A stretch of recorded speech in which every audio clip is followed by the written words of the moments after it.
కేసీఆర్ గారి పైన చిల్లర మంత్రిగా మాట్లాడుతున్నారంటే నువ్వు చిల్లర మాటలు మాట్లాడుతున్నావు. ఏ చిల్లర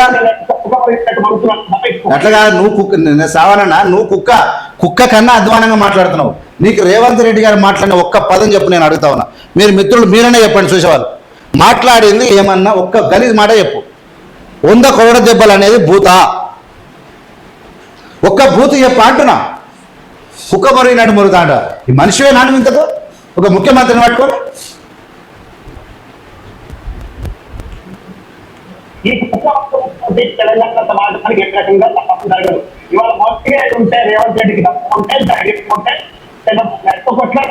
కృష్ణా జిల్లాలో దోపిడీ జరుగుతా ఉంది, దోపిడీ జరుగుతా ఉంది. ఈ జరుగుతున్న దోపిడీని అరికట్టాలంటే ధైర్యం తోటి నరేంద్ర మోడీతో కొట్లాడాలి, చంద్రబాబు నాయుడుతో కొట్లాడాలి. దోపిడీ చేస్తున్న చంద్రబాబు నాయుడు, అవకాశం ఇస్తున్నట్టు నరేంద్ర మోడీ. ఈ విధంగా మాట్లాడమంటే అధికారం కోల్పోయి కొట్లాడు కాదు.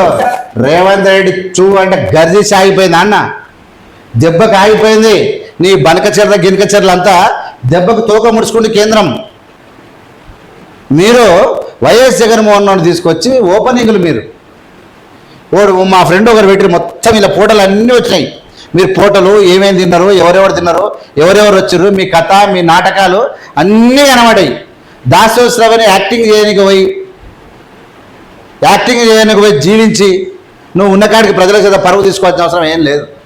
నువ్వు just actor, you can act అంతే తప్ప యాక్టింగ్ చేయడానికి పోయి ఇంకేమో చేయడానికి ప్రయత్నం దాసోత్సవం గారు చేయాల్సిన అవసరం లేదు.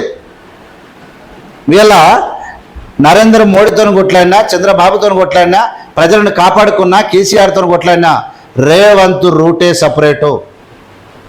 అంతగానం లేకపోతే, రేవంత్ రెడ్డికి చిత్తశుద్ధి లేకపోతే, రేవంత్ రెడ్డికి ఇంటిగ్రిటీ లేకపోతే, రేవంత్ రెడ్డి కష్టపడే తత్వమే లేకపోతే, రేవంత్ రెడ్డికి ఒక ఆలోచన, ఒక ముందు చూపు లేకపోతే ఈ కాంగ్రెస్ హైకమాండ్ అంత ఈజీగా ముఖ్యమంత్రి పదవి ఇచ్చేది కాదు. గుర్తుపెట్టుకోండి. అనేక ఫిల్టర్ల ద్వారా, అనేక వడపోత ద్వారానే, అనేక ఆలోచనల ద్వారానే, అనేక క్యాలిక్యులేషన్ల తర్వాతనే ఈ రాష్ట్రానికి రేవంత్ రెడ్డి ముఖ్యమంత్రి అయ్యాడు. రేవంత్ రెడ్డి రాష్ట్రానికి ముఖ్యమంత్రి కావడం కాదు, ఈ రాష్ట్రంలో పనులు చేయడం కాదు, ఈ రాష్ట్రాన్ని భారతదేశానికి పాలన అంటే తెలంగాణ రాష్ట్ర పాలన ఉండాలి. ఎలా ఇవ్వగలుగుతున్నాడు రేవంత్ రెడ్డి ఉచిత బస్సు? షాక్. ఎలా ఇవ్వగలిగిండు? వచ్చేటవే 50,000 ఉద్యోగాలు. షాక్. ఏంది సిలిండర్ 500 సిలిండర్ ఏంది? ఉచిత విద్యుత్ ఏంది? ఎలా చేయగలుగుతున్నాడు ఆయన?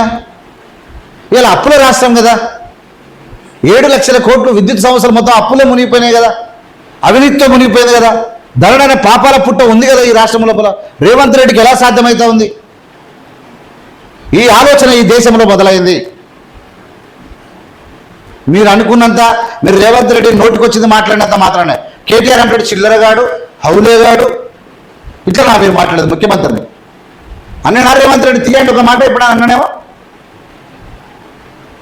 ఒక మాట తీయండి అన్న, పెద్ద మాట. కేసీఆర్ సీసలు గది తాగుడు గివిడు అన్నాడు, నీకు ముగ్గు వస్తుంది తప్పు నడు అన్నాడు. ఒక బూతు ఏనాడు కనవల్ల రేవంత్ రెడ్డి పోయారు. మీరు పొద్దున లేస్తే బూతులు తప్ప మీరు మాట్లాడరు. మీరు ఇలా ఒక పని చేసే నాయకుడిని, ఎప్పుడు చూసినా ప్రజల్లో ఉండే నాయకుడిని బరాబర్ మీరు అభినందించకపోయినా పర్వాలేదు, కనీసం పని జరుగుతుంది, నా రాష్ట్ర ప్రజలు బాగుపడతా ఉన్నారు, ఏదో రేవంత్ రెడ్డి చేసేటట్టున్నాడు. రేవంత్ రెడ్డి ఈ రాష్ట్రాన్ని ఏదో కొత్త దిశకు, కొత్త పరుగులు పెట్టించి, కొత్త పుంతలు తొక్కించేలా ఉన్నటువంటి ఆలోచన సద్దు మనసులో పెట్టుకోండి. సన్నాసి, బొన్నాసి, పినాయిలు, డాబరాయిలు ఎంతకు పడితే ఏది పడితే అది మాట్లాడుకుంటా పద్ధత ఇదా సిస్టమ్ మాట్లాడేది ముఖ్యమంత్రిని.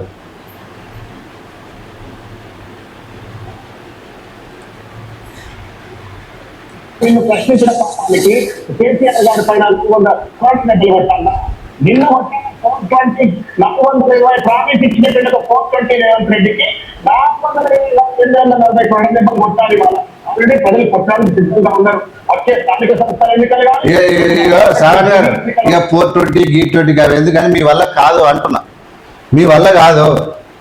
కూతలు కూయడం కాదు పాలన అంటే, పామౌదులో వెళ్ళడం కాదు పాలన అంటే, కుటుంబానికి కట్టబెట్టడం కాదు పాలన అంటే.